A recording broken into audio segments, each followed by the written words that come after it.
So after you've run your tests, your results will show up in the Results tab. Here you can find all the results from the most recent to the least recent.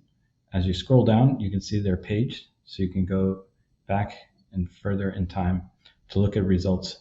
As many results as you've run will be stored in CD Router. There's a number of ways to filter your results. You can show by the owner, by whether the results are starred or archived, or by date. You can also filter by device to show all of the results run against a particular device. You can filter on a particular package name by typing a substring of that package name here in the field. And you can also filter based on a particular test case. So if I type the test case in and select it, it will show me all of the results that have run that particular test case. And in the left margin, you can see the color green or red to indicate whether that test failed in that particular test run. You can also filter on tags. So if you type in a tag name and click on the tag, it'll show you all of the tests that match that tag. To analyze an individual test run, click on the test in the results page, and it will take you to the test report.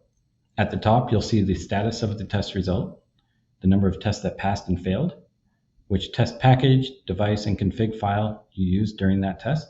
These will be links to snapshots of those package, config, and device as they existed when you ran the test. So you can always get back to them even if you've made changes later on.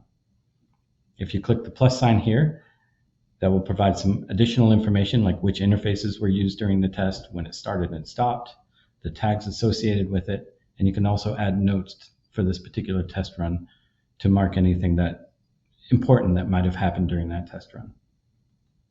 And then below that, you'll see all of the tests.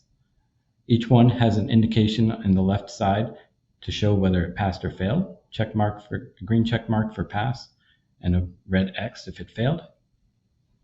And every test has a detailed log associated with it. All of the tests are paged, so you can page through them to see all of the individual tests. Or you can filter. So up at the top, you can filter and, for instance, show all of the tests that failed in this test run. If you select an individual test, it will show you the log of that test. Each test log shows a full description of the test, showing what that test does, the procedure it follows, followed by a references section that shows links to any standards that that test might be based on. You can click that link to go to the standard. So in this case, RFC 1631, and then go back to your test result. And below this is all of the activity during the test. So all of CD Router's clients and servers will log debugging information that gets put into the log. It actually gets put into a text log that's available from this drop-down menu, along with the packet capture from each interface that's involved in the test. And the log view here merges all of these files together so you can see exactly when the packets were sent. In this case, I've highlighted some of the lines. So you can change the highlights by clicking on the line number. This will make certain lines stand out. And you can also add comments by clicking the dot next to the line number and add your own comments. These comments and highlights are saved in the test log so that when you come back later, you'll see your work. If you want to collaborate with coworkers, you can send the URL and they'll see all of the highlighting and comments that you've left. You can also put the URL in an issue tracker or bug report so that developers can get straight to these results and see your notes as well. After you've done your analysis, you can rerun your test by clicking Restart right from the test report. When you click Restart, there are options to modify the test run. So you can substitute another config file or another device if you want to test against a different device. If you're rerunning your tests against the same device, you can either rerun all of the tests, or there's an option to rerun just the failed tests, or you can even rerun a subset of the test by typing the test names in the begin at and end at fields. If you type in the same test number in both fields, it will rerun just that one test. Other ways to view your results: there's a printable report.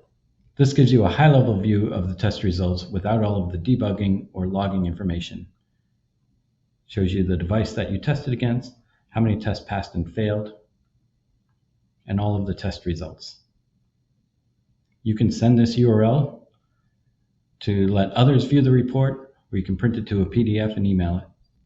Another way to view your test results is to export them to a CSV file by clicking this link here. This will download it to your browser so you can create your own reporting or import it into a database.